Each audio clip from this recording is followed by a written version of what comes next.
നമസ്കാരം. G Sakthidharan party പത്രമായ ദേശാഭിമാനിയുടെ മുൻ associate editor. ഇന്ന് അദ്ദേഹം ദേശാഭിമാനിയിലില്ല. അതല്ലെങ്കിലും അങ്ങനെയാണല്ലോ. ആത്മാഭിമാനമുള്ള ഒരു സഖാവിനും കാലുറപ്പിച്ച് നിൽക്കാൻ കഴിയാത്തത്ര വഴുക്കലുള്ള അപകടം പിടിച്ച പാറയായി മാറിക്കഴിഞ്ഞിരിക്കുന്നു CPM. ദേശാഭിമാനി വിട്ടെങ്കിലും ശക്തിധരൻ തൻ്റെ പോരാട്ടം തുടരുകയാണ് മൂർച്ചയുള്ള തൻ്റെ വാക്കുകളിലൂടെ.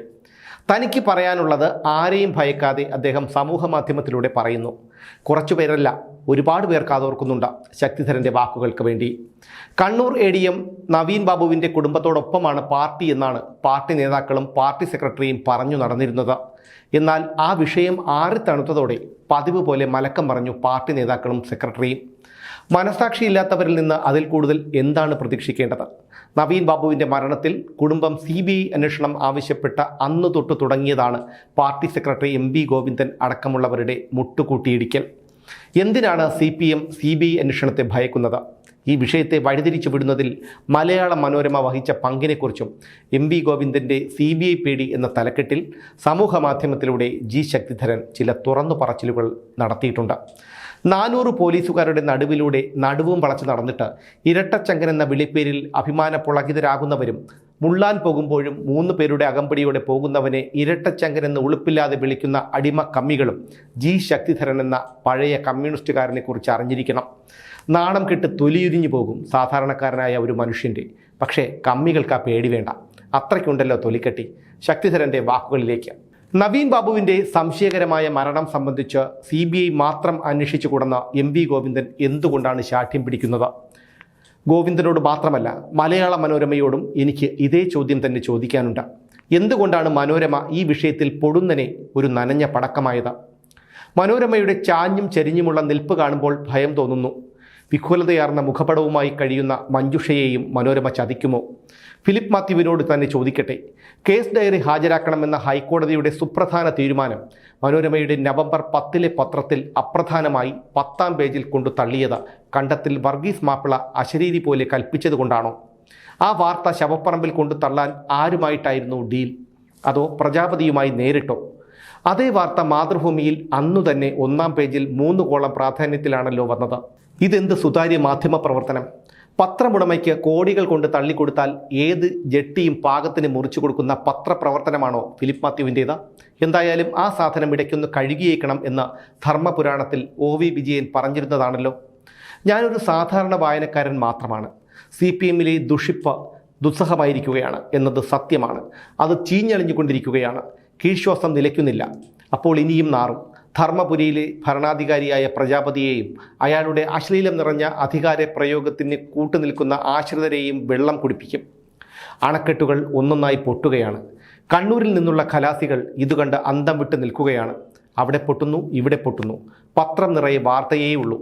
ധർമ്മപുരാണത്തിലെ നാറ്റമറിയാത്ത പ്രജാപതിയുടെ ഭക്തർ ഇപ്പോഴും പ്രജാപതിക്ക് ജയഭേരി മുഴക്കി ആർപ്പ് വിളിക്കുന്നു. അതിൽ ഒരാളാവരുത് ഫിലിപ്പ് മാത്യു. MV ഗോവിന്ദൻ പാർട്ടിയുടെ സംസ്ഥാന സെക്രട്ടറി ആയതിനു ശേഷം ഇന്നേ വരെ ഒരക്ഷരം അദ്ദേഹത്തിനെ വിമർശിച്ച് മനോരമ എഴുതിയിട്ടുണ്ടോ? MV ഗോവിന്ദനെ വെറുതെ വിട്ടേക്കണമെന്ന് ഏത് സ്വർണ്ണക്കടക്കാരനാണ് മനോരമയോട് കൽപ്പിച്ചിരിക്കുന്നത്? MV ഗോവിന്ദൻ സെക്രട്ടറി ആയപ്പോൾ അതിനെ പ്രകീർത്തിച്ച് ആദ്യം തന്നെ സമൂഹ മാധ്യമത്തിൽ എഴുതിയ ഒരാളാണ് ഞാൻ. എനിക്ക് നേരിട്ടറിവുള്ള നേതാവാണ് അദ്ദേഹം. എത്രയോ കാലം പാർട്ടിയെ നയിക്കാൻ പോന്നവൻ. വിഭാഗീയതയ്ക്ക് അതീതമായി ചിന്തിക്കുന്നത് കൊണ്ടാണ് എറണാകുളത്തെ താപ്പാനകൾ ഒന്നടങ്കം അദ്ദേഹത്തെ വളഞ്ഞിട്ട് ആക്രമിക്കുന്നത് എന്ന് അന്ന് ഞാൻ കരുതി. അങ്ങനെ സോഷ്യൽ മീഡിയയിൽ പ്രതികരിക്കുകയും ചെയ്തു. പക്ഷേ നാടുവിടാൻ 30 കോടി രൂപ സ്വപ്ന സുരേഷിൻ്റെ തലയ്ക്ക് വില പറയുന്നിടത്തോളം ആ ചീളുചെക്കൻ എത്തിയെന്നറിഞ്ഞപ്പോൾ ഞാനാകെ അമ്പരന്നു. പിന്നെ തുരുതുര ആരോപണങ്ങളുടെ ഘോഷയാത്ര കണ്ടപ്പോൾ ഞാൻ കണ്ടത് മുക്കുപണ്ടമാണെന്ന് മനസ്സിലായി. സംസ്ഥാന സെക്രട്ടറിയായി ഇദ്ദേഹത്തെ തന്നെ കണ്ടുവച്ചിരുന്ന ഉപജാപക സംഘം സടകുടഞ്ഞെണീറ്റ് തടസ്സങ്ങൾ നീക്കിയപ്പോൾ കൂടുതൽ വ്യക്തമായി. അതിനിടയിലാണ് ആത്മകഥാ വിവാദം പുറത്തു ചാടിയത്. പ്രജാപതിക്ക് ഇത് കഴിച്ചിട്ട് ഇറക്കാനും വയ്യ, മധുരിച്ചിട്ട് തുപ്പാനും വയ്യ എന്ന അവസ്ഥയിലെത്തിച്ചത് ആരായിരുന്നു? അതിനിടെ ആത്മകഥാ ഉപജാപങ്ങൾക്ക് പിന്നിൽ ആരാണെന്ന് പോലീസ് സേന ആദ്യം വരച്ച ഭൂപടം മാറ്റി വരയ്ക്കേണ്ടി വന്നപ്പോൾ വാദി പ്രതിയായി. ഏറ്റവും ഉന്നതനായ പോലീസ് ഉദ്യോഗസ്ഥൻ സേനയുടെ കയ്യിലുള്ള ചില വിവരങ്ങൾ മുഖ്യമന്ത്രിക്ക് കൈമാറിയപ്പോൾ ഏറെ ചെന്നപ്പോൾ പ്രജാപതിക്ക് അപ്പിയിടാൻ മുട്ടി. രാജകീയ ദർബാറിനിടയിൽ സിംഹാസനത്തെ വിറകൊള്ളിച്ചുകൊണ്ട് കീഴ്ശ്വാസം അനർഘനിർഗളം ബഹിർഗമിച്ചു കൊണ്ടിരുന്നപ്പോൾ പുറത്തേക്ക് വമിച്ച ദുർഗന്ധത്താൽ ദർബാറിലിരുന്ന പൗരപ്രമുഖരുടെയും സജീവോത്തമന്മാരുടെയും സേനാനായകൻ്റെയും മനം പുരട്ടുന്നു. പക്ഷേ പ്രജാപതിയുടെ കീഴ്ശ്വാസം അത് രാജകീയ ശ്വാസമാണല്ലോ. എന്തൊക്കെ കഥകളാണ് മാധ്യമങ്ങൾ ചമച്ചുവിടുന്നത്. ജി സുധാകരൻ ഇടഞ്ഞു തന്നെ എന്നൊക്കെയാണ് പത്രങ്ങൾ കഥ ചമയ്ക്കുന്നത്. പ്രത്യേകിച്ചും മാധ്യമ നിരൂപകൻ ജയശങ്കറിന് സഹിക്കുന്നില്ല. എനിക്ക് ഏറെ ബഹുമാനമുള്ള മാധ്യമ നിരൂപകനാണ് ജയശങ്കർ. ഒരു ചെറിയ സംശയം, ഇതേ ജി സുധാകരനല്ലേ 3 തവണയെങ്കിലും ആലപ്പുഴ ജില്ലാ കമ്മിറ്റിയെ കയ്യിൽ വെച്ച് അമ്മാനമാടിയത്? തിരുവായ്ക്ക് എതിർവായില്ലായിരുന്നല്ലോ അന്നും. അഴിമതിരഹിതൻ എന്ന ഖ്യാതി ഒട്ടും കുറച്ചു കാണുന്നില്ല. പക്ഷേ ഇപ്പോൾ കുറേ സർവകലാശാലകളിലെ പാർട്ടി നേതാക്കളുടെ പ്രിയ പത്നിമാരുടെ അത്രയോ അതിലേറെയോ കെട്ട ആരോപണങ്ങൾ എന്തുകൊണ്ടാണ് അന്ന് സ്വന്തം പത്നിയുടെ കാര്യത്തിലും കേൾക്കേണ്ടി വന്നത്? എല്ലാം കൊണ്ടും ജഗപുക. എനിക്ക് തുറന്നെഴുത്തേ വശമുള്ളൂ. അതാണ് എൻ്റെ പ്രശ്നം. പ്രത്യേകിച്ചും അതാണ് ഇന്നു വേണ്ട ഭാഷ. പറ്റുന്നില്ലെങ്കിൽ എഴുതാതിരിക്കും, പക്ഷേ വഞ്ചിക്കാനാകില്ല. ഇങ്ങനെയാണ് ജി ശക്തിധരൻ തൻ്റെ കുറിപ്പ് അവസാനിപ്പിച്ചിരിക്കുന്നത്. പിണറായി വിജയൻ എന്ന പ്രജാപതിയാണ് ഇന്നീ പ്രസ്ഥാനത്തെ ഇത്രയേറെ അധപതിപ്പിച്ചത്. ഇനി ഈ പ്രസ്ഥാനത്തിന് ഒരു ഉയർത്തെഴുന്നേൽപ്പില്ല.